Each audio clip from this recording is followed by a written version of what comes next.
anatomi juga bagian patofisiologi di bagian belakangnya ada kan ya. Nah, tolong dibaca ya. Ini saya tuntaskan yang patofisiologinya ya. Kelihatan PPT-nya? Kelihatan, Pak. Terlihat. Oke ya. Terlihat, Pak. Oke. Oke ya, lanjut ke berikutnya ini ya. Oke, jantung iskemi. Ya, iskemik. Kelihatan ya? Oke ya. Pengobatan penyakit jantung iskemik. Pengobatan pada kasus ini bertujuan untuk memperlancar aliran darah ke otot jantung ya. Makanya satu patofisiologi itu berhubungan dengan nanti obatnya apa, penyakit ini muncul kenapa gitu ya. Jadi anatomi itu normalnya seperti apa, fisiologi dari tubuh. Nanti tentang obat aspirin, nitrat, antihipertensi nanti di kuliah farmakologi ya. Nah, obat-obat yang bisa dilakukan tuh aspirin. Pasti udah tahu ya, untuk mencegah penggumpalan darah. Aspilet pernah dengar? Ya, aspilet ya. Nah, kemudian nitrat ya, penghambat beta ya.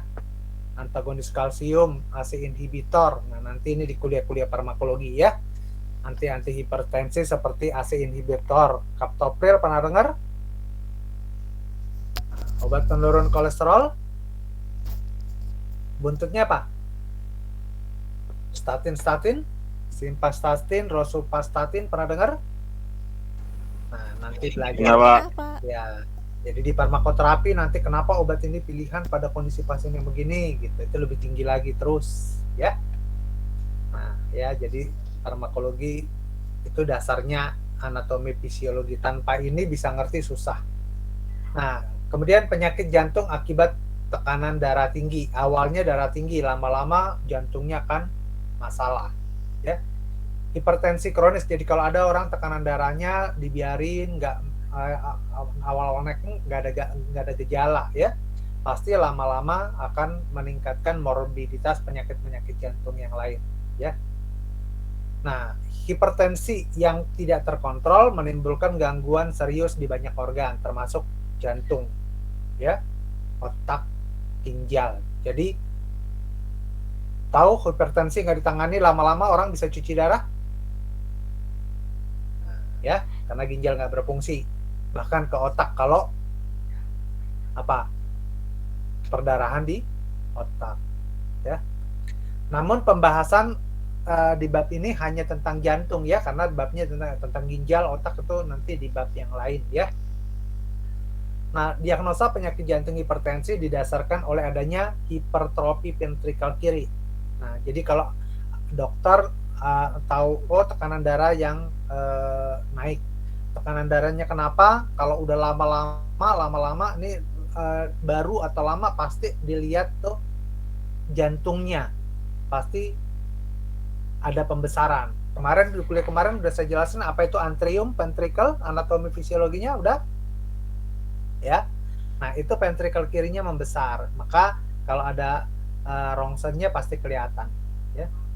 Nah, namun penyebab hipertrofi ventricle kiri ini selain hipertensi juga bisa stenosis aorta, kardiomiopati, ya. Tapi salah satunya perburukan dari hipertensi adalah ventricle kiri membesar, ya. Nah, gambaran klinis pada stadium awal ya, saat curah jantung dipertahankan dalam batas normal, penyakit jantung hipertensi tidak menimbulkan gejala. Seperti yang saya bilang tadi, awal-awalnya nggak ada gejala ya nggak apa-apa, lama-lama baru ada, apalagi kalau udah pembesaran di ventricle kiri, kalau dilakukan fototoraks atau EKG, ekokardiogram ya. Nah, itu akan menunjukkan bahwa dia sudah hipertensi dalam waktu yang lama, ya. Nah, jadi seperti yang di awal sebelum tidak ada gejala awalnya, lama-lama timbul gejala yang ringan-ringan.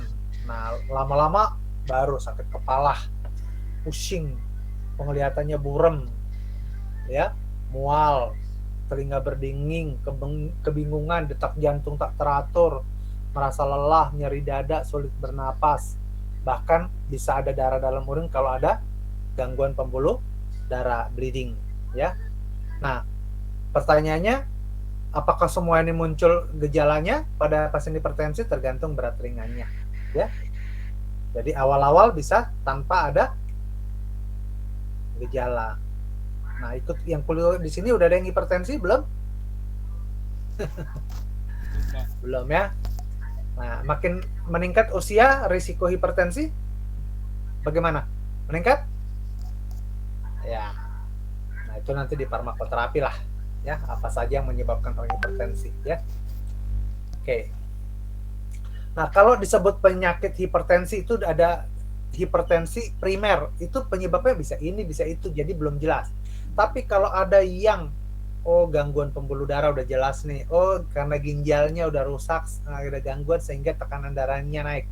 Nah, hipertensi seperti itu adalah hipertensi sekunder yang udah jelas faktor organ. Tapi pada umumnya yang paling banyak tuh hipertensi primer. Penyebabnya apa ya? Gitu. Ya. Maka bisa dipicu oleh pola makan yang buruk. Makanya apa? Banyak kolesterol, merokok satu batang aja untuk seseorang itu bisa, tapi buat orang lain enggak. Udah merokok berulang-ulang baru itu meningkatkan tekanan darah sistolik, ya. Belum lagi efek samping obat-obat gagal ginjal, ya. Belum lagi efek samping obat-obat yang digunakan untuk merawat jantung, ya. Nah, apalagi yang banyak makan yang asin, ya. Nah, dari sini penyebabnya bisa ini gitu, itu hipertensi primer, ya. Bisa aja karena merokok kali gitu, ya. Nah, tapi kalau udah yang karena penyakit itu adalah hipertensi sekunder, ya. Nah, pengobatan hipertensi itu banyak obat-obatnya. Nanti ini di kuliah farmakologi akan Anda dapat, ya. Bisa diuretik. Diuretik itu contoh obatnya chlortiazid, chlortalidon, HCT, indapamid, dan seterusnya, ya, furosemid. Nah, orang yang cairan darahnya numpuk itu bisa tekanan darah naik nggak? Bisa, ya. Nah, maka dikasih diuresis. Diuresis itu menyebabkan kencing-kencing banyak keluar cairan. Jadi kalau dikasih diuretik menurunkan tekanan darah, untuk syaratnya apa? Ada udem paru, ada ini, udem di mana, kaki numpuk, ya pokoknya cairan menumpuk. Kalau enggak pasti obat anti hipertensi yang lain. Nah, itu nanti lebih lanjut di kuliah farmakologi, ya. Tapi paling enggak Anda tahu, obat-obat hipertensi itu bisa diuretik, bisa ACE inhibitor, angiotensin converting enzyme, captopril, enalapril, dan seterusnya. Ya, bagaimana kerja ini lebih rinci itu di farmakologi. Paling enggak Anda udah tahu, ya. Nih, banyak obatnya. Beta blocker, all buntutnya, menghambat kalsium, dan seterusnya, ya. Nih, vasodilator, melebarkan pembuluh darah, ya. Nah, kalau dikasih kuliah sampai ke farmakologi bisa bisa puyeng nggak? Puyeng, ya. Paling nggak Anda udah kenal, dari awal-awal saya udah kenal nama-nama obat. Nah, kira-kira dokter di awal-awal udah tahu nama-nama obat belum? Menurut Anda, padahal di kedokteran bukan farmasi. Udah. Nah, kalau lebih ngerti mahasiswa kedokteran semester 2, tingkat 2 tentang nama-nama obat dibanding farmasi, gimana? Anda malu nggak? Malu, Kak. Iya, jadi kok nanti Pak Toma kok kalau saya masih semester 2 udah dikasih ini sih. Tahu alasannya, ya? Ya memang kedokteran udah nggak dipaparin, ya. Tapi nggak mungkin lah kerja obatnya seperti apa, ya, belum sampai ke sana, ya. Ada tahapannya. Paham sampai sini sebelum saya teruskan? Ya, bisa dulu, ya. Oke, ya. Nih, biar Anda tahu nama-nama obatnya banyak. Nih, ya. Oke. Selain itu ada gangguan-gangguan kardiovaskular, stroke. Ya.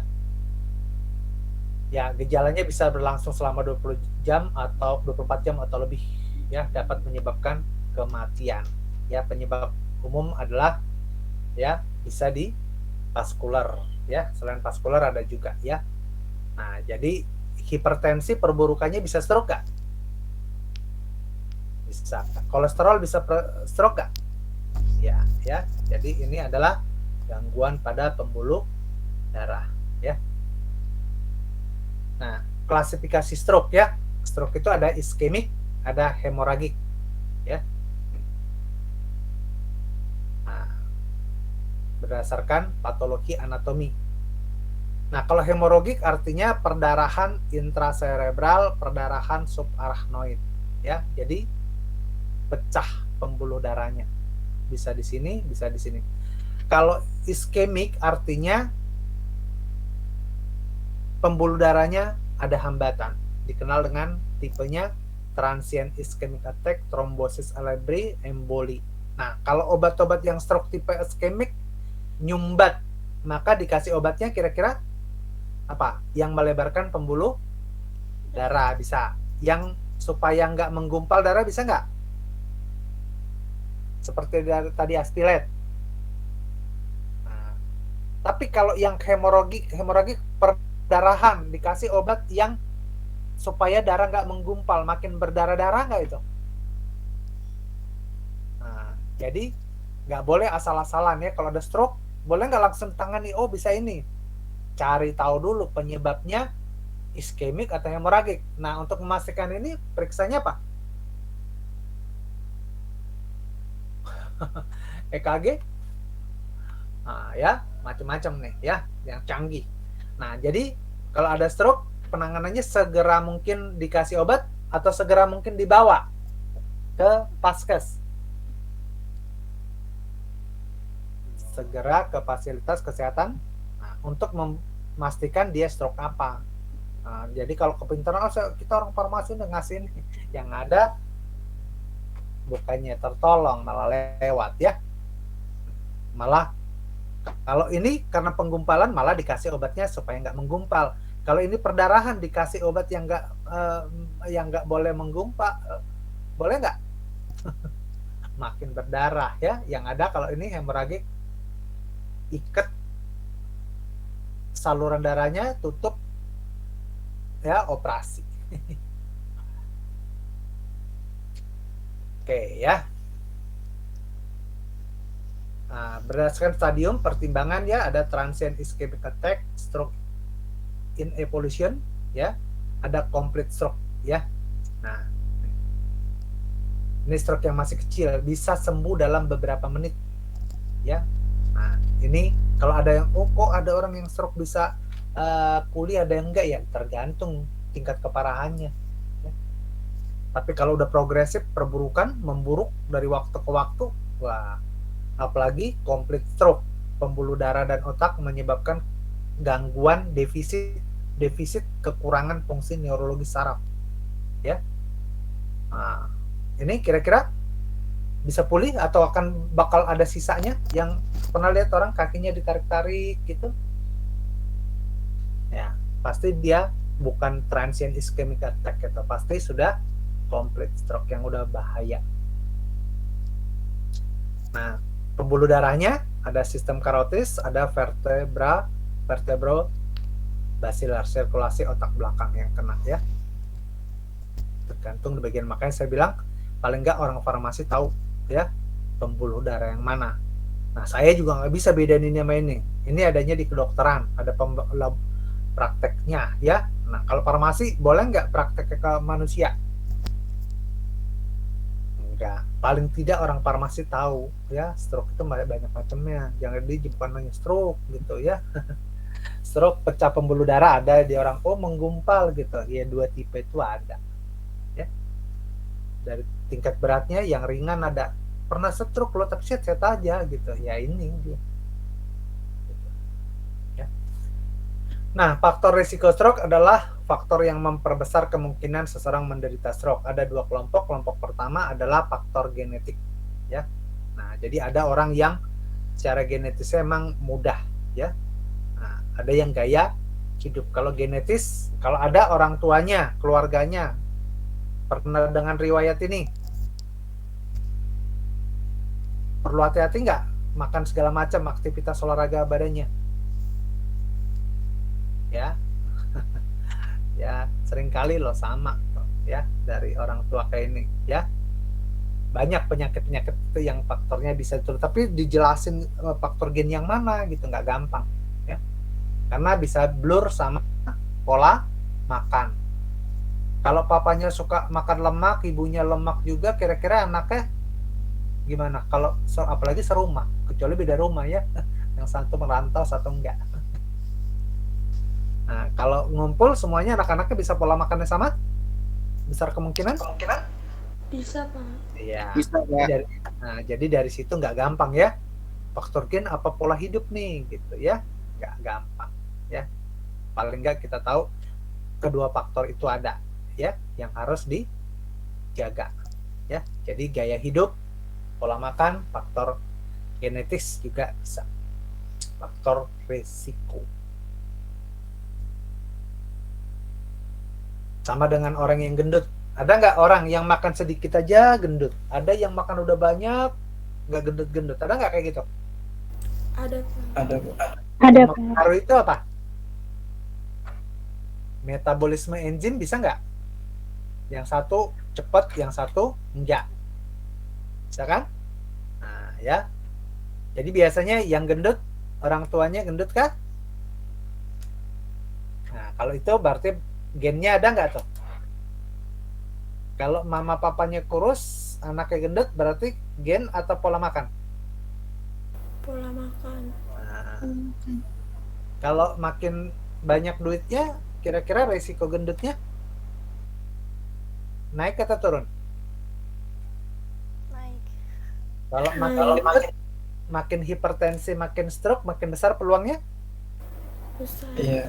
Iya, ya. Kayak gitulah. Tapi nggak harus 100% ya, namanya juga faktor resiko, ya. Nah, gambaran klinis yang berkaitan dengan karditis akut adalah bising, gesek perikardium. Jadi kalau ada pemeriksaan di jantungnya, perikardiumnya, itu ada ceng gitu kalau dengan alatnya ya, walaupun ini dokter yang menguasai ya. Kemudian melemahnya bunyi jantung ya, bisa akibat efusi perikardium. Takikardi tahu artinya apa? Denyut jantungnya lebih cepat dari normal. Bradikardi lebih lambat. Nah ya, jadi pada jantung bisa takikardi, aritmia, aritmia itu bisa nggak teratur ya. Nah, bahkan pada kondisi-kondisi yang parah bisa menyebabkan gagal jantung. Jantungnya hampir nggak berfungsi, gagal ya. Nah, kemudian karditis reumatik kronis biasanya tidak menimbulkan gejala klinis selama bertahun-tahun. Gejala dan tanda kelainan katup bergantung pada katup mana yang terkena. Nah, ini yang suka dibikin kateter, tahu? Pernah dengar?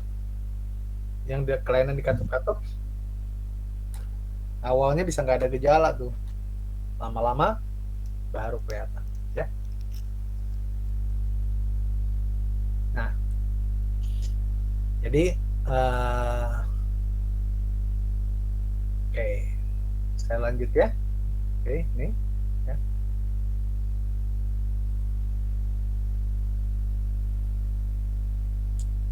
Oke. Gejala jantung rematik ya. Seperti yang sudah disebutkan sebelumnya, penyakit jantung rematik merupakan komplikasi dari demam rematik. Seringkali ini karena infeksi pada jantung tuh bisa mengalami gangguan pada jantung, sehingga perlu diperhatikan. Ada nggak awalnya demam? Bisa berkeringat, mimisan, bahkan muntahnya. Nah, ada rasa nyeri di perut, ada pembesaran kelenjar getah bening di leher, benjolan. Kalau ada infeksi, bisa kelenjar getah bening kita bisa bertambah produksinya? Bisa, Pak. Bisa, karena itu adalah imunitas yang untuk melawan penyakit ya. Nah, peradangan sendi terutama di pergelangan kaki dan lutut, makanya disebutkan tipenya jantung reumatik, jadi kayak rematik gitu ya. Yang awalnya penyebab ini adalah seringkali apa? Infeksi ya. Nah, penyebabnya ya, komplikasi demam reumatik disebabkan oleh yang paling sering ya infeksi tenggorokan oleh Streptococcus. Ya, tipe A. Nah, jadi kalau ada ini hati-hati, percikan ludah orang yang mengandung bakteri ini pindah ke Anda, dahaka bersin keluar kena ke kita. Nah, kita bisa juga gangguan jantung ya, padahal nggak ngerokok, nggak ini. Jadi jangan dikira gangguan jantung tidak ada kaitannya dengan infeksi. Ya. Jadi penyakit jantung itu macam-macam ya. Ada yang dari kolesterol awalnya, ada yang ini hipertensi, ada ini ya, tipe-tipenya ya. Disebut jantung reumatik. Stroke tadi di pembuluh darah, ada yang nyumbat, ada yang pecah pembuluh darah. Ya. Nah, maka penanganannya kalau dia karena Streptococcus udah jelas infeksi, perlu antibiotik. Tapi kalau ada peradangan-peradangan, ada ya yang menyebabkan penggumpalan, bisa aja dikasih aspirin, mengurangi rasa nyeri juga, mengurangi penggumpalan ya. Bahkan bisa dikasih kortikosteroid untuk meredakan peradangan ya, makanya reumatik jantung. Ya. Nah, kemudian ada endokarditis, kardiologi, kardio, otot jantung bagian dalam, infeksi pada endokardium ya. Nah, ini juga bisa bakteri ke aliran darah ya, bisa. Gejala endokarditis bisa berkembang perlahan dalam hitungan minggu bulan. Jadi perlahan-lahan makin parah ya. Tuh, ya. Yang infeksinya di otot jantung ya. Sehingga lama-lama akan mengalami gangguan jantung ya. Nah, kalau dikasih antibiotik tentu akan bisa menyembuhkan ya. Bahkan untuk kasus-kasus parah perlu sampai bedah, membersihkan sisa-sisa infeksi yang ada di jantung ya. Jadi kalau operasi jantung bisa itu endokarditis. Kalau dikasih apa yang gumpalan-gumpalan, bisa dikasih obat-obat yang menghancurkan ya. Nah, seperti aspilet ya, yang terkait dengan seringkali itu kolesterol ya. Oke. Nah, ini angina, pernah dengar angina pectoris? Nah, jadi nanti begitu kuliah farmakologi ada obat anti angina, obat anti hipertensi, ada ini. Nah, jadi itu dari nama penyakitnya. Nah, jadi kalau farmakologi obat kerjanya ini untuk indikasi A, B, C, D. Ada yang bisa hanya untuk hipertensi, ada yang bisa hipertensi dan ini angina gitu ya.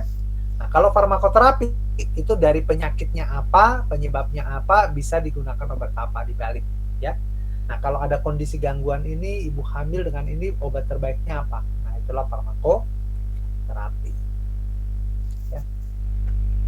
Nah, angina pectoris merupakan nyeri dada sementara atau suatu perasaan tertekan yang terjadi jika otot jantung mengalami kekurangan oksigen.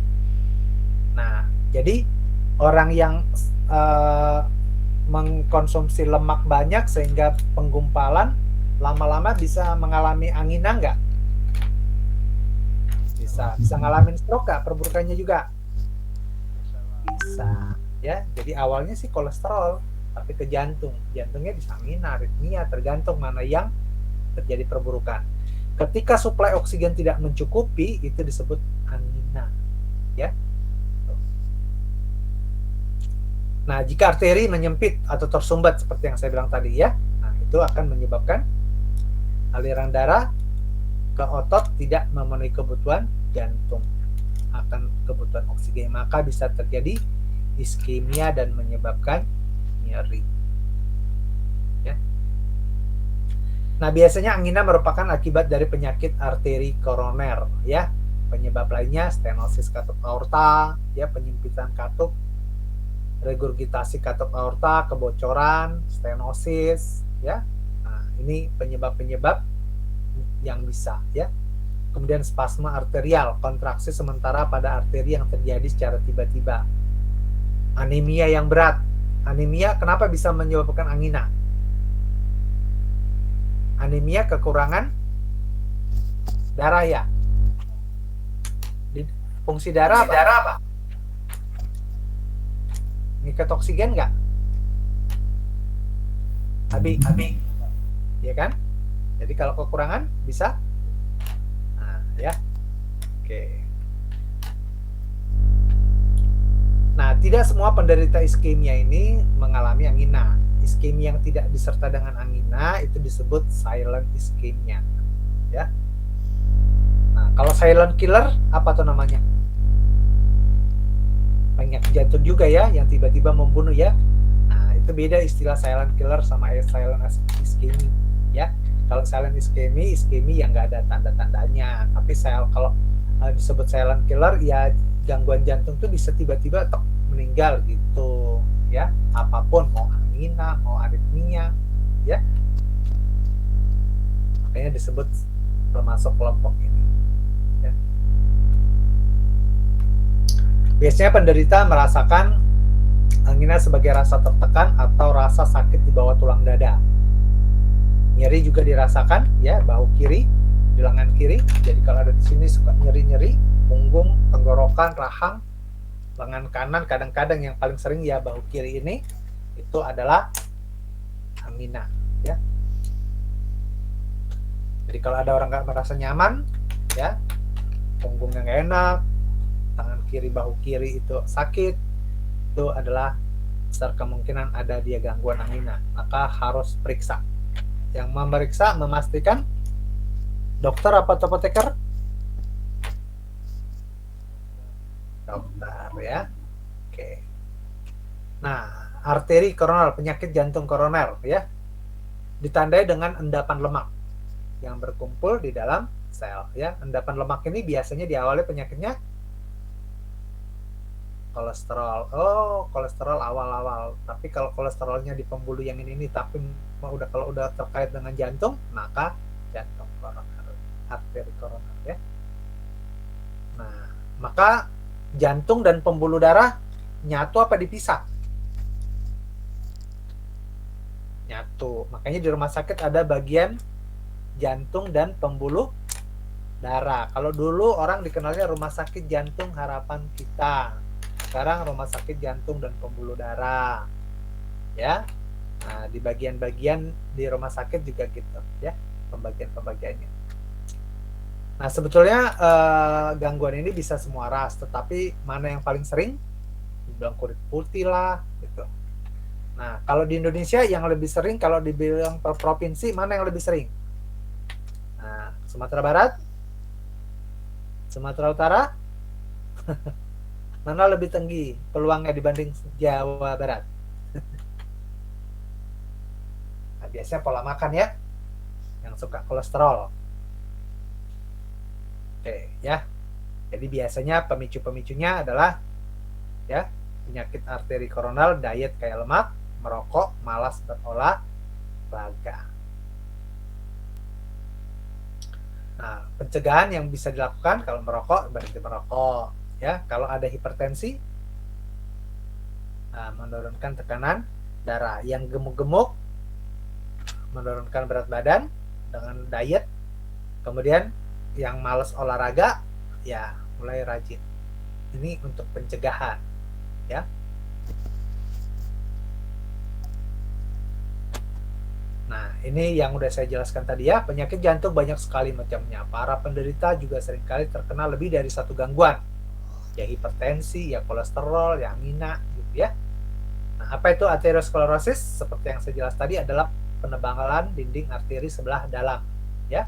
Karena endapan plak ateromatus sehingga menghambat dan menyumbat pasokan darah ke sel-sel otot, ya. Aterosklerosis dapat terjadi di seluruh bagian tubuh. Ya, ada di bagian ini, ya. Jadi nggak cuman yang ke jantung, ya. Jadi semua darah kita itu bisa mengalami aterosklerosis, ya. Oke, jelas sampai sini? Oke. infark miokard, ini istilah-istilah yang juga harus tahu ya. Kardiomiopati, aritmia tadi udah saya jelasin ya, irama jantung tidak normal. Kardiomiopati, gangguan otot jantung, mio mengecil ya, dinding-dinding jantungnya ya. Nah, sehingga kemampuan jantung menyedot dan memompa udara rendah ya. Infark miokard, kematian otot-otot jantung ya. Itu bisa jadi apa yang kita makan yang dapat merusak jantung atau bahkan infeksi. Bisa infark miokard, kardiomiopati, aritmia, gagal jantung tadi udah ya, sama sekali tidak berfungsi, tidak mampu memompa ya. Gitu. Kemudian ada istilah fibrilasi atrial, gangguan ritme ya, impulse restrict. Nah, kalau udah di kuliah anatomi fisiologi, pasti yang ikut sama saya pasti ya, masuknya ion kalsium ini ya akan memompa jantung. Makanya nanti ada obat yang di farmakologi, obat kerjanya menghambat kalsium ya. Ya. Jadi penyakit jantung tuh banyak ya. Ischemic heart disease, stroke dan seterusnya. Ini yang udah kita bahas kan? Nah, ya. Harusnya ini di duluan ya. Nah, sengaja saya balik ya, dari artinya dengan penjelasan saya tadi. Nah, kalau ini pun nggak dikasih istilah-istilah ini, Anda harusnya udah bisa lah. Ya. Oke, sampai sini ada pertanyaan? Sebelum saya teruskan? Paham? Nah, yang ini kan saya udah sampaikan ya kemarin ya. Nah, tolong dibaca juga ya yang anatomi fisiologi. Udah saya bagi juga kan? Nah, yang ini anfisnya. Karena ini saya ngasih kuliah patofis. Kalau saya ngasih anfis patofis, saya kasih dari anfis patofis. Kalau saya kasih semua dalam waktu ini ya saya juga nggak mempunyai kemampuan sekian tatap muka bisa semua ya. Tapi kalau Anda pun belum dikasih dosen yang lain dari segi anatomi fisiologi ya, jantung dan pembuluh darah, ya pelajari saja ya. Penting Pak Takoma udah kasih ya, toh nggak ada ruginya.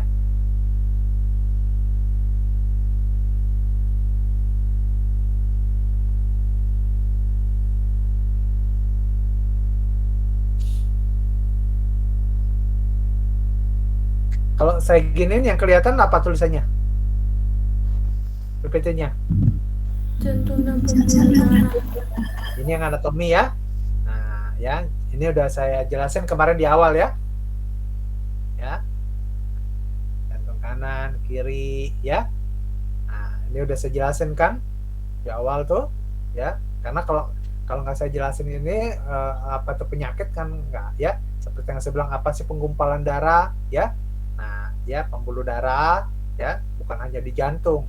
Apa itu katup ya. Nah, oke ya. Oke ya. Ini ya tolong dibaca ya. Apa itu atrium ventricle di 2 minggu yang lalu udah kan? Nah, ya. Nih. Ya. Jadi untuk mengetahui penyakit kita harus tahu dulu kan letaknya, oh jantung apa, bagian-bagian jantung itu apa, ya.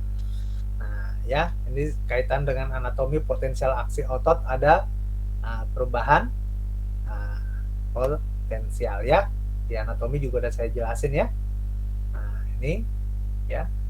Nah, inilah kalau dokter kalau saya sendiri bukan bidang ini, tapi paling enggak walaupun saya nggak dokter, saya pengen tahu, oh kalau normalnya begini, jadi kalau baca itu EKG, oh ini udah nggak normal, perubahannya ini normalnya harusnya begini gitu ya, paling nggak saya tahu sebagai orang farmasi gitu ya. Nah, kalau dokter juga nggak gampang lah ya. Jadi otot rangka yang menyebabkan kontraksi itu apa aja, ada kanal, ingat ya. Kalau ada tadi ikut kelas saya, yang kelas ini tadi saya ngasih anatomi juga ya, kanal natrium ya, kanal kalsium. Nah, ini kaitannya ya.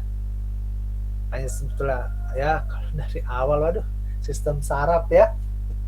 Nah, jadi sebetulnya kalau di kedokteran itu Anda tahu dari anak kardiovaskular anatomi SKS bisa 8 6 SKS. Ya. Oke. Nih. Ya, tolong dipelajari ya. Nah, saya lebih menunjukkan nanti di bagian bawah ini ada patofisiologinya juga. Nah, ini apa itu tekanan darah sistolik dan diastolik. Kalau nggak salah 2 minggu yang lalu juga saya kasih tahu ya. Kalau 120/80 yang sistolik yang mana? Masih ingat? Yang 120. Ya, diastolik pada saat istirahat kan? Ya, relaksasi ya. Ya, kenapa seperti itu ya tekanan darahnya. Nah, frekuensi denyut jantung normalnya berapa per menit? Berarti kalau aritmia bisa 90 kali per menit. Nah, taki aritmia. Kalau beradi aritmia denyut jantungnya lebih lambat dari normal ya. Jadi harus tahu dulu denyut jantung normalnya berapa. Jadi udah tahu artinya taki aritmia. Nah, taki lebih tinggi, beradi lebih rendah. Kalau aritmia ya bisa lebih tinggi, bisa lebih rendah dua-duanya. Gangguan ritme jantung ya. Nah, yang ritme itu nih ya. Jadi tok-toknya itu dalam 1 menit itu lebih sering, itu ritmenya yang lebih cepat. Taki aritmi. Kalau lebih itu jarang berarti beradi aritmi. Yang diperiksa bisa dengan EKG, fonokardiogram, gitu ya. Oke. Nah, ya, apa fungsi jantung tadi mengangkut oksigen. Kekurangan oksigen tadi penyakitnya apa? Aduh, ingat? Aritmia apa angina? Angina ya Pak. Iya, pintar ya. Kalau suplai darah tidak tercukupi, bisa nggak perburukannya? Bisa ke jantung, ke ginjal? Bisa ya. Jadi perburukan-perburukan gangguan jantung sampai ke ginjal bisa ya. Gangguan ginjal bisa menyebabkan hipertensi? Logikanya bisa. Kenapa? Kalau gangguan ginjal nggak keluar airnya bisa udem nggak? Cairan numpuk di tubuh orang itu. Ya, udem bisa menyebabkan hipertensi tadi? Iya, salah satu obat untuk hipertensi ada diuretika? Ada. Ada. Nah, gitu ya. Jadi satu sama yang lain lihat ya dengan logika. Gitu ya. Apa itu pembuluh darah? Ada aorta, arteri, arteriol. Apa itu bagian-bagian yang mana yang besar, mana yang kecil? Harus tahu ya.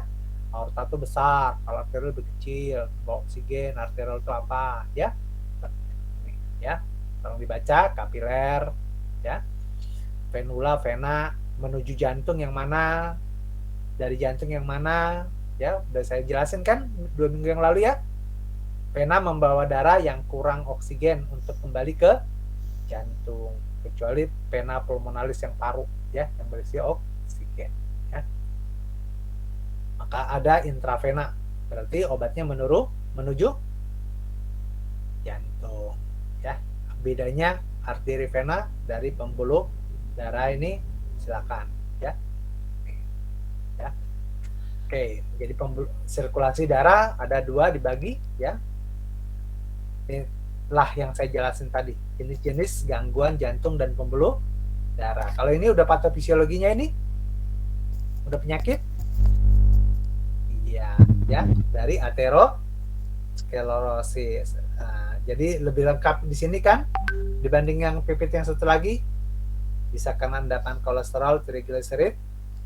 Nah, faktor risikonya, nih, ya, yang menyebabkan endapan gumpalan di pembuluh darah ya. Nah, lama-lama bisa rusak ya. Arteri yang rusak itu dikenal dengan aterosklerosis.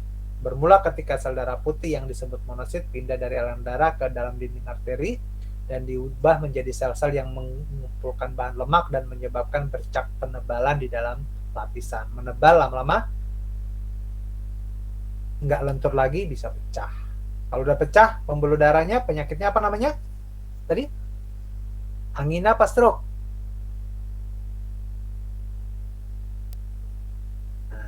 stroke. Ya, stroke ada 2 jenis, sistemik sama apa tadi? Ya, ada yang penggumpalan, ada yang pecah pembuluh darah. Penggumpalan itu salah satunya kolesterol, ya. Penebalan plak aterosklerosis, ya, karena kolesterol. Ya. Sumbatan di pembuluh darah, emboli. Nah, ya. Ini angina tadi udah dijelasin ya. Apa itu angina? Kekurangan Oksigen. ya. Oksigen.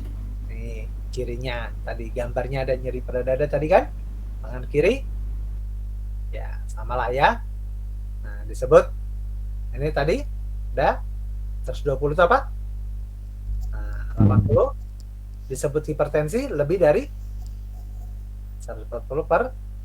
Nah, ya bisa salah satu. Kalau dua-duanya udah pasti banget. Satu aja udah hipertensi. Kalau lebih ya nggak harus hipertensi sistolik. Kalau diastoliknya normal, sistoliknya tinggi, ya dikenalnya hipertensi sistolik. Ya, saat jantung memompa. Diastolik saat jantung istirahat. Ya, penyebabnya tadi udah gejala, ya, dan seterusnya. Ya, ya, stroke saling menguatkan ya. Dibaca ya. Angina, aritmia, ya, ritme jantung yang ya gagal jantung apa? Oke. Oke, tolong dibaca ya. Nah, ini pertemuan yang harusnya ini kemarin nuntasin, saya akan lanjut dengan pertemuan yang ketiga karena ini udah minggu ketiga. Kalau nggak saya giniin nanti kuliahnya apa? Kalau UASnya tepat waktu, nggak ada perpanjangan, bisa repot kita ya. Oke. Nah, saya mulai dengan ini. Ini materi belum pernah saya kasih dong di semester lalu. Kadang saya kasih tugas. Ini sebenarnya saya kasih ya. Jadi ujiannya jangan nyontek-nyontek yang dari senior. Nggak ada nih contekannya. Kalau mereka belajar jungkir balik, ya Anda nggak akan bisa. Ya. Nah, kemarin ada dikasih kuliah sebelum saya tentang saluran esofagus dari pernapasan sampai ke pencernaan. Sebelum saya lanjutkan, ada? Nggak ada ya? Oke. Udah kelihatan PPT-nya? Sudah, Pak. Apa bacanya? Nah, jadi ini bukan hanya esofagus, tapi sampai ke lambung dan usus. Tapi materinya nggak akan semua bisa saya kasih. Saya akan kasih sampai ke lambung, usus halus, usus besar, sampai ke arah feses, itu nanti Anda belajar sendiri ya. Jadi kalau untuk tentang ini ya, kalau di kedokteran tuh belajar ini udah 1 semester sendiri. Bahkan subspesialis penyakit dalam gangguan pencernaan itu udah sendiri ya. Jadi ini pasti luas ya. Jadi biar Anda tahu ya, belajar farmasi itu beratnya. Esofagus panjangnya 25 cm, lebarnya 2 cm. Ini dewasa ya, bukan anak-anak ya. Esofagus terutama berfungsi mengantarkan bahan yang dimakan dari faring ke lambung. Itu disebut esofagus ya. Nah, dari mana? Faring ke lambung ya. Jadi kalau ada penyakit di faring, faringitis gitu, ada nama penyakit ya. Pada kedua ujung esofagus terdapat otot sphincter ya. Nah, otot cricopharyngeus membentuk sphincter esofagus bagian atas, terdiri dari serabut-serabut otot rangka ya. Jadi secara anatomis dari esofagus itu ada otot cricopharyngeus yang membentuk sphincter esofagus bagian atasnya, dan ada bagian bawahnya ya. Nah, bagian atas itu ada otot rangka. Sphincter esofagus bagian bawah bertindak sebagai sphincter dan berperan sebagai sawar terhadap reflux isi lambung. Reflux itu maksudnya kalau ada asam lambung mau muntah itu kan ke mulut, jadinya kan reflux ya. Jadi yang mengatur supaya tidak keluar dari lambung ke mulut keluar itu berperan adalah esofagus bagian bawah. Dan nah, dalam keadaan normal sphincter ini menutup ya, kecuali bila makanan masuk ke dalam lambung atau berdahak atau muntah. Jadi normalnya dia akan menutup, kecuali kalau Anda mau keluarin, mau muntahin, barulah esofagus bagian bawah terbuka. Nah, ketika Anda makan, menelan, esofagus yang bagian atas mendorong supaya sphincter esofagus bagian bawah terbuka supaya turun ke lambung. Ya. Nah, jadi kalau gambar ini nggak jelas, nanti Anda silahkan ambil di buku atau di Google ya, secara anatomis dari mulut nih ya, gigi, kerongkongan ya. Nah, disebut esofagus ini, bagian bawah dan bagian atas ya. Nah, esofagus ini ada di sini ya, bagian saluran yang persimpangan ya, bronkus ya. Nah, yang buka tutup tadi mana? Bagian bawah ini ya.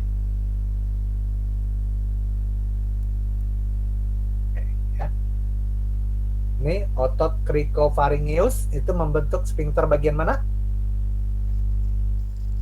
Atas. Ya. Ini bagian bawah. Jadi kuliahnya ini lambung ke bawahnya. Nah, di penyakit-penyakit ya, kalau mau kasih semua ya, nanti nggak ngasih materi yang lain. Saya habis ini nanti ada hati ya, semoga bisa nyampe ke sana ya. Jadi nanti penyakit gangguan hati itu apa ya. Oke, paham sampai sini? Tadi panjangnya diukur ya.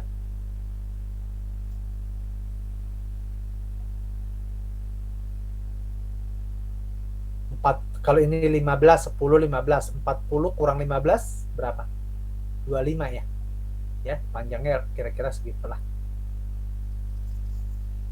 Nah, dinding esofagus seperti bagian gastrointestinal lainnya ya, terdiri atas 4 lapisan, mukosa, submukosa, muscularis, dan serosa ya.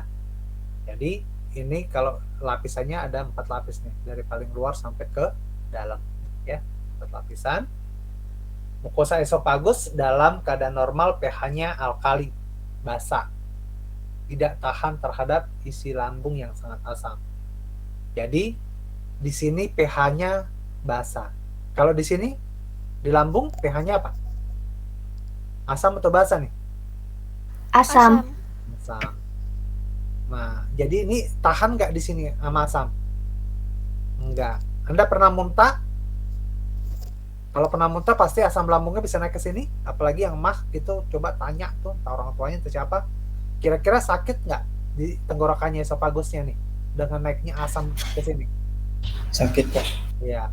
Kalau Anda makan minuman yang sangat asam banget, pasti di sini sakit. Karena kemampuan untuk menetralisirnya sudah nggak mampu. Ketika itu, ya, karena ini di sini normalnya pH manusia tuh basa. Gampang, susah? Atau Pak Tahoma yang harus jelasin jelas banget gitu, dosen lain lewat belajar sendiri gitu, bikin PPT ya. Nah, ya, kalau saya suruh tugas kayak gini, wah bikin gini, dosen aja belum tentu bisa bikin PPT anatomi patofisiologi bagus ya. Saya lebih suka mahasiswa you baca buku, lu belajar sendiri, gue jelasin ini gitu ya, tuh ya, karena belajar ini nggak gampang ya. Anda harus jungkir balik. Kalau mau gampang, waduh, mana ada itu ya. Orang farmasi itu belajarnya nggak gampang, belajarnya banyak. Nah, lapisan submukosa mengandung sel-sel sekretori yang memproduksi mukus yang bagian dalam kita, yang bagian dalam menghasilkan mukus.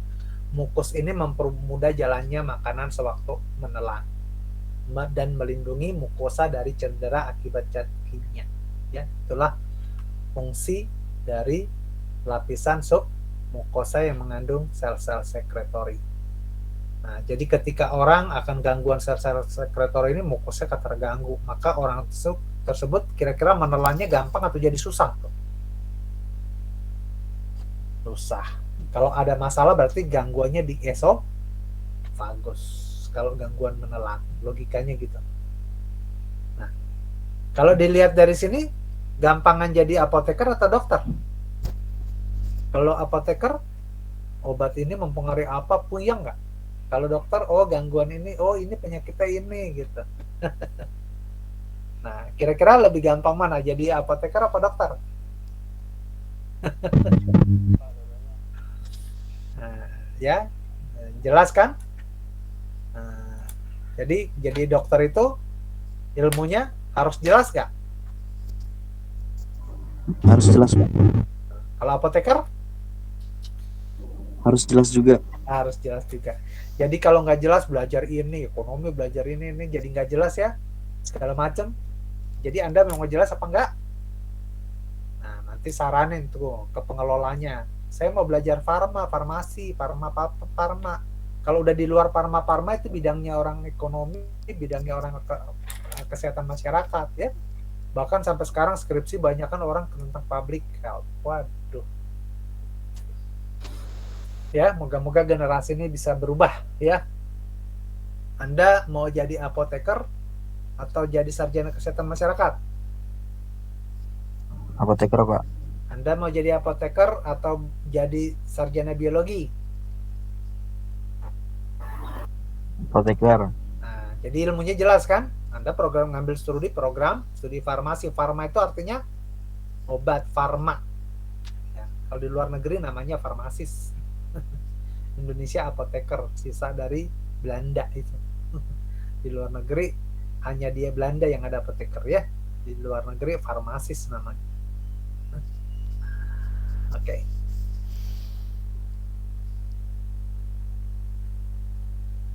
Nah, persarapan utama esofagus dipasok oleh serabut-serabut simpatis dan parasimpatis dari sistem saraf otonom. Makanya tadi saya ngasih kuliah anatomi fisiologi, sistem saraf, simpatis. Kalau orang nggak belajar sistem saraf pusat, saraf simpatis, otonom, terus belajar penyakit-penyakit lain, nyambung nggak? Enggak. Kalau ada dosen ngasih nih, sistem saraf nggak, penyakit ini dikasih banyak banget. Lah saraf aja nggak dikasih, gimana nyambung? Ya. Nah, kenapa urut-urutannya itu? Ya, kenapa kalau Pak Tahoma ngasih ini dulu, baru ini. Memang di materi juga gitu. Ya. Nah, juga terdapat jala-jala serabut saraf intramural intrinsik di antara lapisan otot sirkular dan longitudinal ya, yang disebut plexus Auerbach atau mesentericus. Nah, ini berperan dalam pengaturan peristaltik esofagus. Peristaltik tahu ya, kontraksi, bergerak-gerak gitu. Dan jala-jala saraf intrinsik plexus Meissner. Nah, distribusi darah ke esofagus mengikuti pola segmental ya. Bagian atas disuplai oleh cabang-cabang arteri tiroid inferior dan subclavia. Di esofagus juga memperoleh makanan-makanan dari suplai darah ya, dari arteri. Bagian tengah ya, bukan disuplai nih ya, salah. Disuplai oleh cabang-cabang segmental aorta dan arteria bronchialis. Bagian subdiafragmatika disuplai oleh gastrika sinistra dan venica inferior. Nah, itulah bedanya kalau di kedokteran itu letaknya di mana nih, ya. Nah, mereka sampai jungkir balik harus tahu titiknya di mana. Kalau saya sendiri sampai ke situ ya nggak kuat juga ya. Nah, mereka kalau ada praktek kedokteran ya, nah, itu dilihat ya. Jadi kalau di kedokteran ada pakai hewan atau manusia nih, manusia. Makanya kalau ada manusia hilang, nggak ada keluarganya yang ngambil, jadi milik negara nggak? Milik negara. Itu dipakai untuk ilmu pengetahuan ya, bagian-bagian tubuhnya. Nah, aliran darah vena juga mengikuti pola segmental ya. vena esophagus, daerah leher mengalirkan darah ke vena azygos dan hemiazygos dan di bawah diafragma. Vena esophagus masuk ke dalam vena gastrica sinistra. Nah, paling tidak kita tahu sebagai pembuluh orang farmasi tahu ada vena yang masuk ke sini, ya. Kemudian aliran kolateral melalui vena esophagus menyebabkan terbentuknya varices esophagus, ya. Vena yang melebar ini dapat pecah, sering terjadi pada penderita sirosis hati, ya. Jadi kalau ada orang gangguan hati, ya, sirosis, ya, seringkali mengalami gangguannya di sini, ya, vena, ya, di sini, ya, sirosis. Jadi orang gangguan hati itu bisa juga mengalami gangguan esophagus. Nah, menelan merupakan suatu aksi kerja fisiologik kompleks ketika makan atau cairan berjalan dari mulut ke lambung. Ya nggak? Anda pernah menelan? Pernah, Pak. Kalau nggak pernah masa hidup ya. Nah, menelan merupakan, ya, gerakan otot sangat terkoordinasi dimulai pergerakan lidah, refleks faring, dan esophagus. Afferent refleks dipengaruhi oleh serabut 5, 9, dan 10. Nah, kalau yang ikut kuliah dengan saya tadi anatomi fisiologi, saraf-saraf yang mempengaruhi kan, apa aja ke bagian organ ini, ya ada ya. Jadi kalau ada orang gangguan saraf 5, saraf 9, berarti bisa gangguan menelan nggak? Bisa ya. Jadi kontraksi itu ada di persarapan mempengaruhi. Nah, pusat menelan terdapat pada medula oblongata, ya, di otak manusia. Nah, impuls berjalan keluar melalui kranial 5, 10, 12 menuju otot lidah, faring, laring, dan esophagus. Nah, maka orang kalau gangguan stroke, pecah pembuluh darah, rusak saraf ini, ada nggak orang yang nggak bisa menelan? Ada. Nah, kalau nggak bisa menelan, pakai apa makanannya? Infus nggak? Iya. Jadi kalau dia bisa pulih lagi persarapannya, nah, jadi kenapa orang nggak bisa menelan? Ya, karena esopagusnya bisa yang terganggu di esopagusnya karena mukosanya rusak, bisa juga dari persarapannya. Itu kalau dilihat dari sini penjelasannya, ya. Jadi bukan hanya esopagusnya, tapi esopagus ini juga dipengaruhi persarapan. Nah, menelan merupakan suatu proses kontinu terjadi dalam 3 fase, ya, oral, faringeal, esofagus. Jadi ketika orang menelan mulai dari mulut kita ya, ngunyah-ngunyah, baru ada faring, baru ke esofagus, ada tahapannya. Nah, gejala gangguan esofagus, disfagi atau kesulitan menelan. Makan yang dimakan dari faring merupakan gejala utama penyakit faring atau esofagus, ya.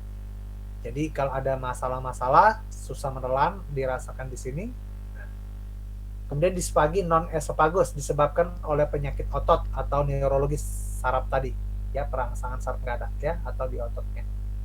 Nah, seperti penyakit apa? Seperti saya jelaskan tadi, ada stroke, penyakit cerebrovaskular, miastenia gravis, distrofi ototnya tidak berkembang, dan poliomyelitis bulbaris.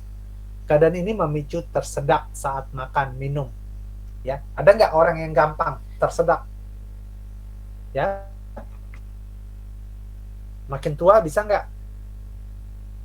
Nah, itu bisa jadi masalah di distrofi otot, ya. Ya, jadi kalau ada orang gangguan esofagus, susah menelan, macam-macam penyebabnya, ya. Bisa di otot, bisa di neurologis saraf tadi, ya.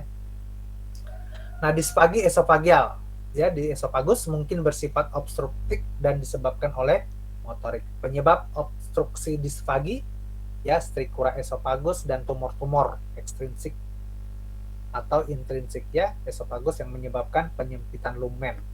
Jadi kalau masalah di otot-otot ini bisa karena ada tumor di esofagusnya. Nah, penyebab motorik disfagi bukan disebabkan, ya, nanti benerin, oleh gangguan peristaltik dan disfungsi sphincter, ya. Nah, gangguan motorik menimbulkan dispagi yang sering adalah akalasia, skleroderma, dan spasme esophagus discus. Nih, nama-nama penyakitnya yang menyebabkan gangguan di esophagus motorik.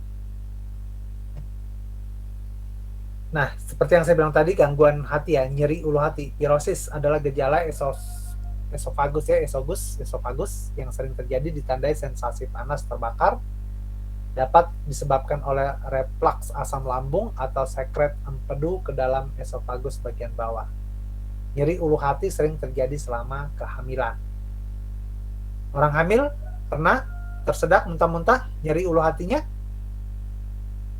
Nah, salah satu pemicu pirosis itu adalah kehamilan ya. Jadi kenapa orang harus baik-baik saja pada orang hamil? Tahu perjuangan orang hamil? Gangguan fisiologisnya ini salah satunya ini.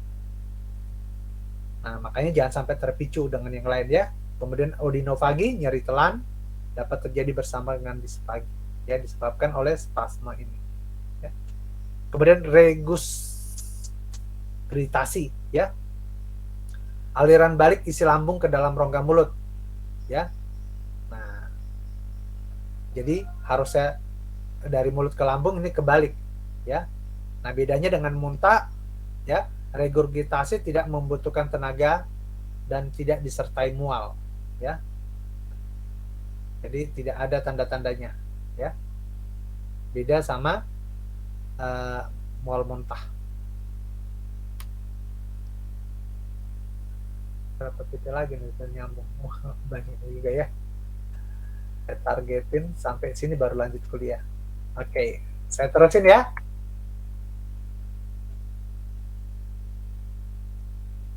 Masih bagus sinyalnya? Masih Pak. Masih ya. Oke ya, targetnya itu ya, supaya off dilanjutin minggu depan ya. Kalau di semuanya selesai nggak, paling nggak saya kasih ini, nanti Anda baca, minggu depan saya tuntaskan gitu ya. Ya. Oke. Banyak ya. Oke ya, ini tadi gejala gangguan esophagus ya. Nah, prosedur diagnosa penyakit esophagus ya, diagnosa bidangnya siapa nih? Dokter ya. Pasti ada pemeriksaan fisik ya, anamnesis ditanya-tanya, dan diagnosanya. Diagnosanya bisa dengan radiografi dengan barium, ada zat barium kimianya. Ya, barium sulfat dimasukin. Kemudian MRI, CT scan, biopsi. Biopsi tadi untuk memastikan ada tumor apa enggak kan? Uji motilitas, ingat tadi ada persarapan yang mempengaruhi peristaltik motilitas pergerakan. Uji reflux asam, dikasih keluar nggak, terpicu nggak muntahnya. Bisa juga oleh bakteri, pemeriksaan Helicobacter pylori, banyak sekali. Yang mana yang mau dipilih dokter tergantung dari anamnesis dia. Paling tidak kita tahu, oh untuk menentukan gangguan esophagus itu banyak pemeriksaan. Nah, biar tahu ya, kira-kira kalau udah kayak gini biayanya murah atau mahal nih? Ya. Nah, kemudian gangguan motilitas peristaltik ya, gangguan motilitas ya. Aplasia adalah gangguan hipomotilitas, pergerakannya lambat, aplasia. Ya, kardiospasma ditandai peristaltik esophagus yang lemah. Ya. Nah, meningkatnya tekanan esophagus bagian bawah, sphincter esophagus bagian bawah tidak dapat berelaksasi sewaktu menelan. Yang bagian bawah tadi ya, nggak rileks. Akibatnya makanan susah masuk ya, tertimbun di esophagus. Kalau tertimbun lama-lama bisa menyebabkan infeksi nggak? Bisa menyebabkan kanker nggak? Nah, maka untuk meningkatkan peristaltik bisa dikasih obat kolinergik. Nah, kalau yang ikut kuliah saya tentang obat-obat sistem saraf otonom, ya, tadi kalau ikut anatomi fisiologi sistem saraf, ada obat kolinergik yang meningkatkan peristaltik. Nggak tahu yang ikut kelas ini ada nggak ikut tadi yang jam 10 ya. Nah, ya, jadi kenapa tentang saraf itu harusnya di depan ya, untuk membantu peristaltik memastikan ya. Pengobatannya macam-macam. Bisa dibedah, dilatasi, karena menyempit dikasih obat yang melebarkan, ISDN, isosorbit dinitrat, nifedipin ya, menghindari makan ya. Nanti Anda baca ya, sehingga minggu depan saya bisa lebih tuntaskan semua ya. Spasme esofagus ya. Ini kontraksi tidak terkoordinasi. Nah, kalau yang ini tadi apa? Aplasia. Peristaltiknya lambat lemah. Kalau ini tidak teratur ya. Terutama kalau ada menelan. Jadi kalau ada gangguan-gangguan ini, maka perlu pengobatan diet diatur. Makan sedikit, hindari makan dingin. Kalau makanan-makanan dingin tuh gangguan nelan orang, nah bisa ini. Kemudian antasid ya. Nah, antasid tuh pH-nya apa? Asam atau basa? Basa. Ingat tadi, esofagus pH-nya asam atau basa? Basa ya, membantu pH. Tapi enggak, ini membantu doang loh. Ya. Penyebabnya yang harus diselesaikan ya. Kemudian ada skleroderma ya. Nah, ini disfungsi motorik esofagus terjadi pada 2/3 penderita. Dari semua penyakit-penyakit esofagus yang paling banyak penderitanya ini ya. Tanda khasnya adalah aperistaltik atau peristaltik yang lemah ya, pada setengah atau 2/3 orang, serta berkurangnya tekanan sphincter. Nah, inilah karena kelainan atrofi otot polos bagian bawah. Kalau ikut kuliah sama saya anatomi fisiologi ya, saya pernah jelasan tentang atrofi, hipertrofi. Apa itu atrofi? Kalau patofisiologi di awal saya neranginya ini atrofi. Sel-sel mengecil. Kalau hipertrofi, sel-sel membesar. Hiperplasia, membelahnya cepat. Jadi kalau orang cancer diawali dengan hiperplasia. Jadi kalau ada hiperplasia itu ciri-ciri hati-hati gitu, ya. Tapi kalau atrofi itu mengecil, ya. Dasar-dasar kelainan skleroderma, ya. Nah, esofagitis radang bisa kronis, ya. Nah, esofagitis tidak berbahaya, dapat terjadi setelah minum cairan panas, ya. Nah, bisa karena udin. Nah, bisa juga sering disebabkan oleh reflux asam lambung tadi, seperti yang saya bilang tadi. Ya, penyakit aslinya sebetulnya gangguan lambung, cuman muntah, ya, ke ngelewatin esofagus. Asam lambung itu menyebabkan, ya, sering juga terjadi pada hernia hiatus. Nah, esofagus juga bisa disebabkan oleh infeksi Candida albicans pada orang-orang yang suka sariawan, jamuran, kena virus herpes simplex, varicella zoster, cytomegalovirus, HIV, ya. Penyakit-penyakit ini bersifat menular, ya. Nah, ini bisa menyebabkan infeksi esofagitis yang gangguan menelan, ya. Bisa akut, bisa parah. Nah, Anda tahu pembersih rumah apa? Kalau ngepel-ngepel supaya lemak-lemak hilang, itu sifatnya asam atau basa? Pembersih-bersih rumah tangga itu basa. Asam kuat juga sama, H2SO4. Hati-hati, kalau ketelan di mulut risikonya apa? Esofagitis, ya. Jadi hati-hati, jangan dia anak-anak segala macem, ya. Itu kan udah diedukasi itu dalam rumah tangga, hati-hati, jangan sembarangan. Kalau ketelan, jangankan ketelan, kehirup aja tenggorokannya nggak enak. Nah, yang terganggu apa? Esofagusnya tuh. Nah, ya. Jadi kalau ada nyeri, sakit, kalau penyebabnya ini bakteri, antibiotik. Kalau virus, antivirus. Kalau inflamasi udem, steroid, ya, kortiko, bahkan bisa dilakukan pembedahan. Nah, pernah lihat orang saluran makanannya dipindahin, esofagusnya nggak ada lagi, dibolongin lehernya, disuntik makanan, ya, penyakit apa itu, ya. Nah, gangguan mortalitas esofagus, esofagitis reflux kronis dan hernia hernia hiatus ya. Ini yang berkepanjangan disebabkan oleh sphincter esofagus bagian bawah yang bekerja dengan kurang baik ya. Kontraksinya nggak jelas. Nah, nanti yang ini silakan Anda baca, nanti saya lanjutkan dengan minggu depan ya.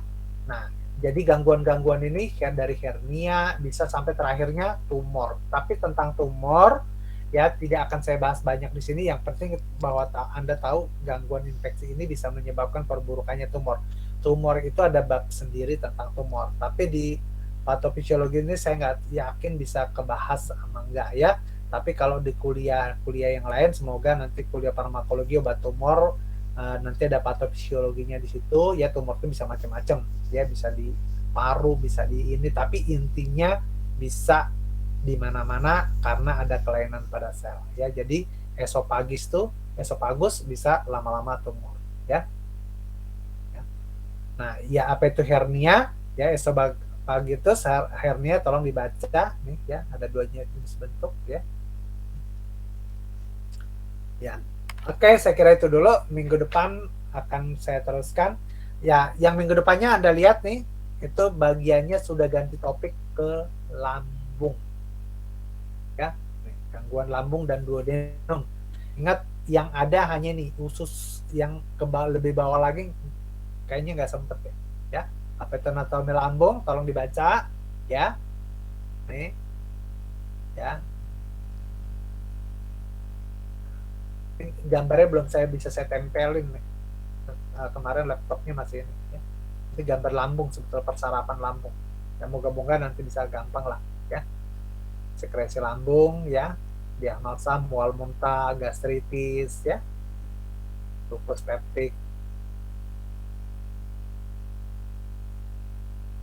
Nah, paling sampai sini bisa ya. Oke, ada pertanyaan sebelum saya tutup? Soalnya materinya banyak ya, banyak apa dikit? ya. Oke, ya tolong dibaca. Kalau enggak dosennya susah, apalagi sekarang dengan apa? Dengan kuliah apa nih? Kuliah kita online ya. Nggak gampang ya. Ini mahasiswa ada berapa?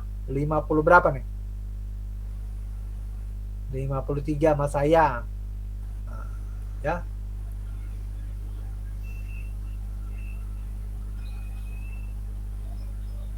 Kenapa sih kelas ini banyak banget, pas kelas yang lain ada yang sedikit banget gitu.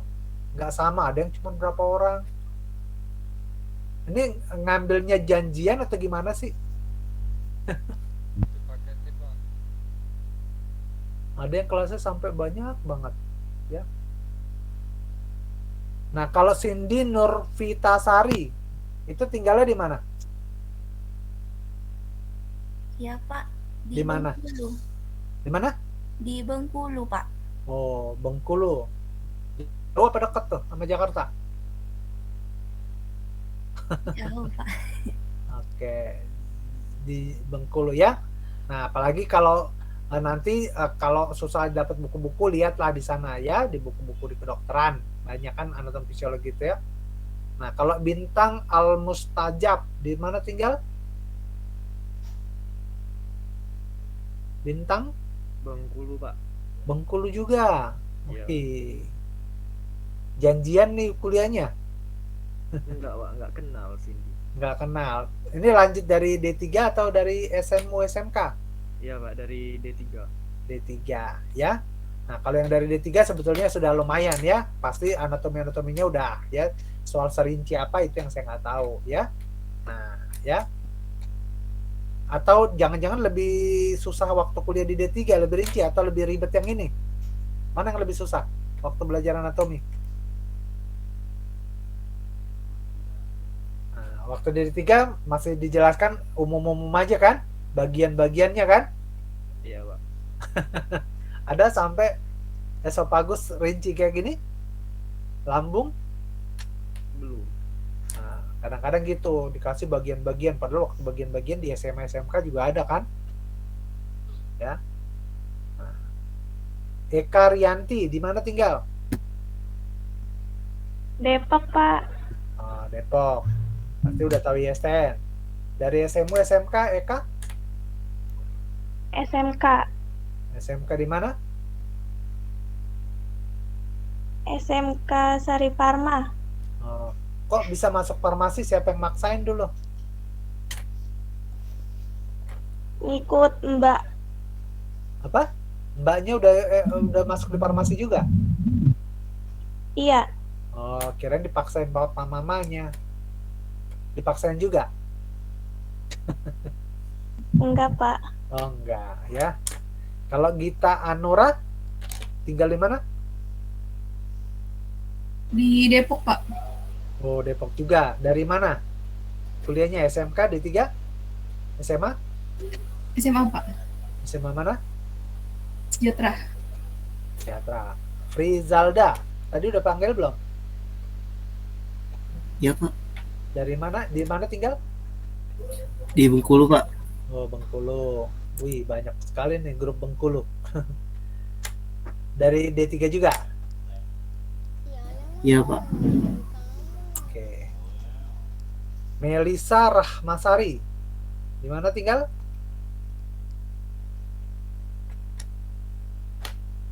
Di Bengkulu, Pak. Wih, banyak grup Bengkulu nih. Pantesan kelasnya banyak ya. Kelas ini penuh. Padahal saat tadinya satu kelas Bengkulu bisa ya? Ya, Bengkulu.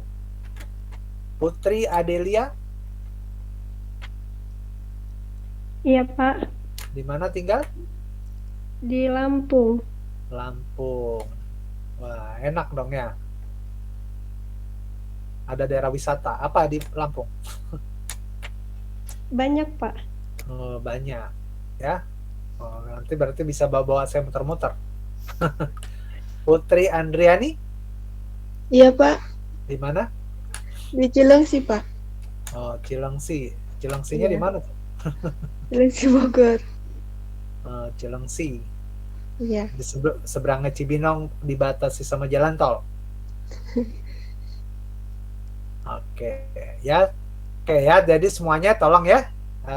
Semuanya nggak bisa saya tanya-tanyain ya semuanya. Paling nggak saya tahu, oh orangnya ada. Ternyata kalau nggak nyaut berarti apa? Orangnya ngabur, cuman masang apa? Nah, ada yang mau kayak gitu? Kalau ada yang kayak gitu, yang rugi dosennya atau mahasiswanya?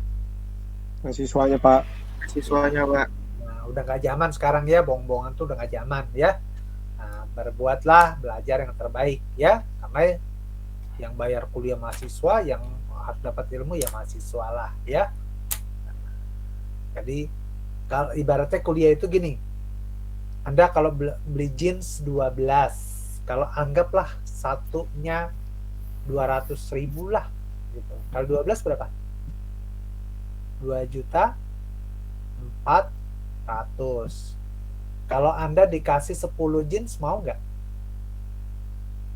Padahal Anda bayarnya 2.400.000. Nggak mau. Kalau dikasih 10 yang untung siapa? Penjual. Penjual. Mahasiswanya rugi ya? Rugi Pak. Kalau mahasiswa kuliah harusnya 12 kali misalnya nih. Dikasihnya 10 kali. Mahasiswanya rugi nggak? Rugi Pak. Nah, rugi. Dosennya nggak untung juga kan? Beda sama pedagang kan? Nah, jadi sama dengan kayak gitu. Kalau mahasiswanya sendiri yang nggak datang 10, nggak datang 2 kali, jadi yang rugi siapa? Mahasiswanya Pak. Dosennya untung nggak? Nggak juga kan? Beda sama pedagang ya. Jadi gitu ya. Jadi Anda kalau kuliah-kuliah yang lain, kalau Anda, oh itu berhasil nggak datang, ya yang rugi siapa? Ya, jadi Anda belajar. Jadi kalau saya suruh, ini materi ini tolong baca dulu supaya saya nerangin itu ada artinya. Artinya Anda harus baca. Kalau nggak baca dulu diterangin, saya habisin PPT-nya dulu, itu susah ya.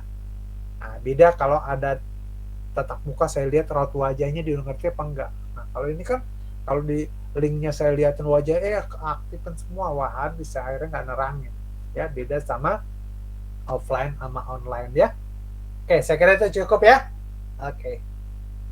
Baik Pak, terima kasih. Nah, Terima kasih, Pak. oke. Terima kasih, Pak. Terima kasih banyak, Pak. Makasih ya.